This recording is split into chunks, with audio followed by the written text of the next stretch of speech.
President Trump retweeted a call to fire his top infectious disease specialist Anthony Fauci Sunday evening, amid mounting criticism of the federal response to the coronavirus pandemic.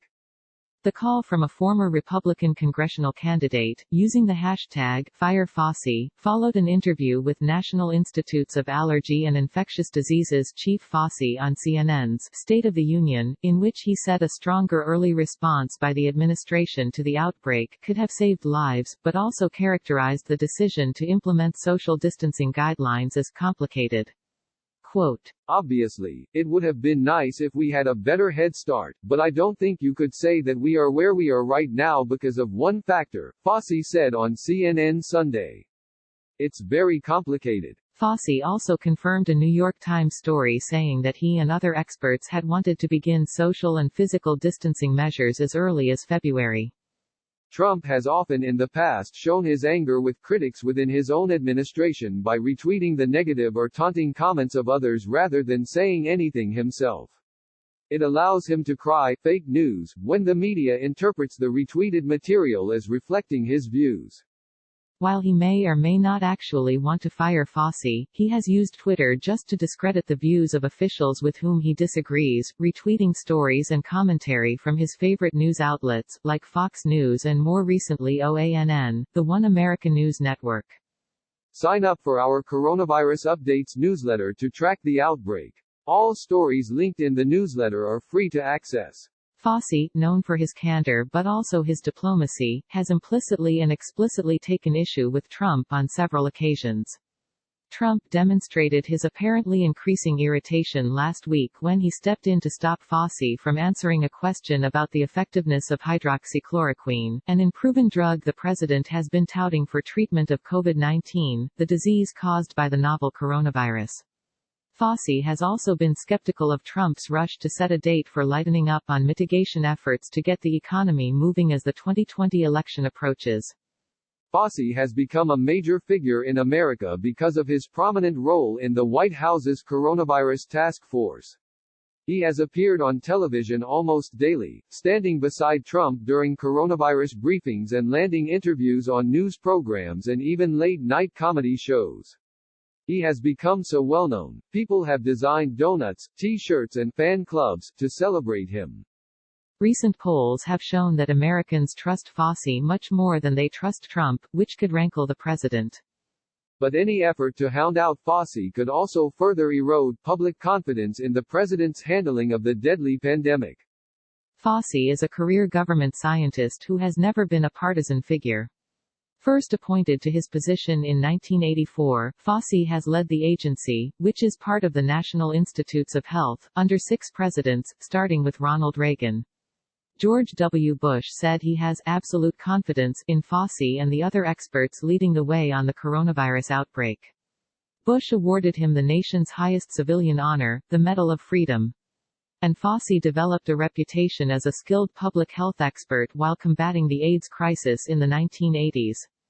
Sunday's measured comments by Fauci, which did not mention Trump or explicitly criticize the administration and were elicited by questioning by CNN's Jake Tapper, led a flurry of right-wing commentators to rebuke him. Some reports have indicated that the president has been calling advisors seeking their opinions on Fauci's performance in recent days.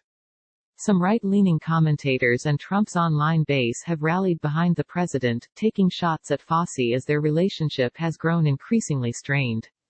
And even as the president repeatedly slammed the mainstream media Sunday, he praised OANN.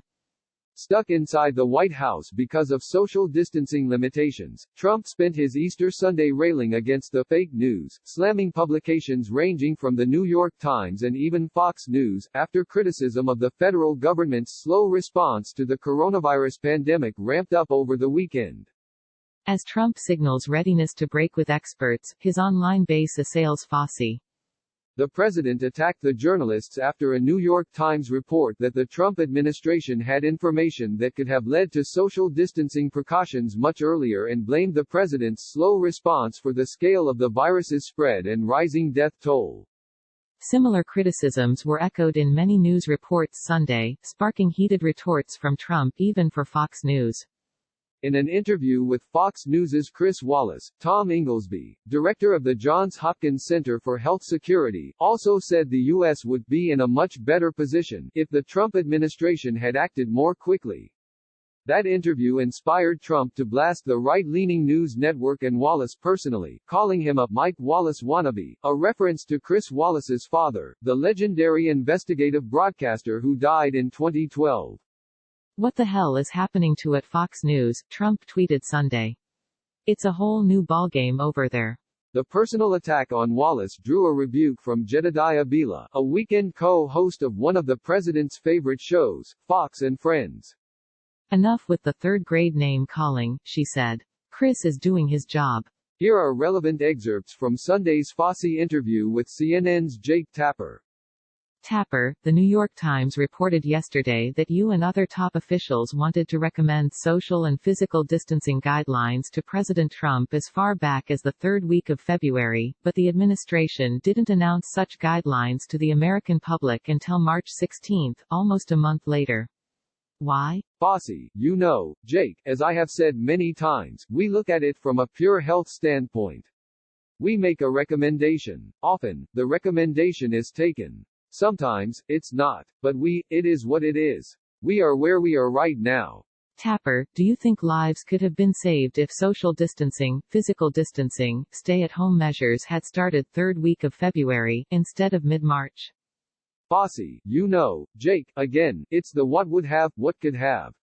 It's very difficult to go back and say that.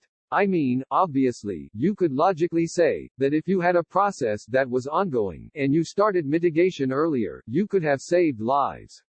Obviously, no one is going to deny that.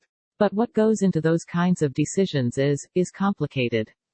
But you're right. I mean, obviously, if we had, right from the very beginning, shut everything down, it may have been a little bit different.